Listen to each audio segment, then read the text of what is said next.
ലക്ഷങ്ങൾ സമ്പാദിച്ച് അന്യസംസ്ഥാന തൊഴിലാളികൾ. കഞ്ചാവ് വിൽപ്പനയിലൂടെയാണ് ഇവർ ലക്ഷങ്ങൾ സമ്പാദിക്കുന്നത്. പുറം ജോലിക്കെത്തിയവരെന്ന വ്യാജേന കഞ്ചാവ് വിൽപ്പന നടത്തിവരുന്നു.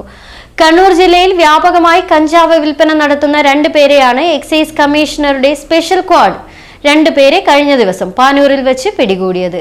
പാനൂരിൽ പിടിയിലായ ഇതര സംസ്ഥാന തൊഴിലാളികൾ സമ്പാദിക്കുന്നത് ലക്ഷങ്ങൾ. പാനൂർ, പാറാട്, കണ്ണങ്കോട് മേഖലയിൽ ഇതര സംസ്ഥാന തൊഴിലാളികൾ ലഹരി ഉപയോഗം കൂടുന്നുവെന്ന രഹസ്യവിവരത്തിന്റെ അടിസ്ഥാനത്തിൽ ദിവസങ്ങളായി പ്രതികൾ എക്സൈസിന്റെ നിരീക്ഷണത്തിലായിരുന്നു. എക്സൈസ് കമ്മീഷണറുടെ സ്പെഷ്യൽ സ്ക്വാഡിനാണ് ഇത് സംബന്ധിച്ച രഹസ്യവിവരം ലഭിച്ചത്. കാട് വൃത്തിയാക്കൽ, ക്ലീനിംഗ്, കരാർ ജോലികൾ തുടങ്ങിയവയുടെ പണിക്കാരാണെന്നാണ് ഇവർ നാട്ടുകാരെ തെറ്റിദ്ധരിപ്പിച്ചത്.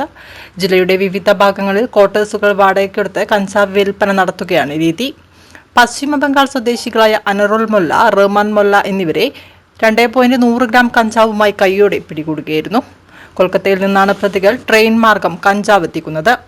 Assistant excise inspector Basheer Pilatt, preventive officer Prabhakaran P K, preventive officer ഗ്രേഡുമാരായ Ajesh P, Shaji Alokkal, Roshith P, Jaleesh P, സിഇഒമാരായ പ്രനിൽകുമാർ, ഷജേഷ്, ആദർശ്, വനിതാ CEO Shiny P, civil excise driver Soldev എന്നിവരുടെ നേതൃത്വത്തിലുള്ള എക്സൈസ് സംഘമാണ് പ്രതികളെ പിടികൂടിയത്.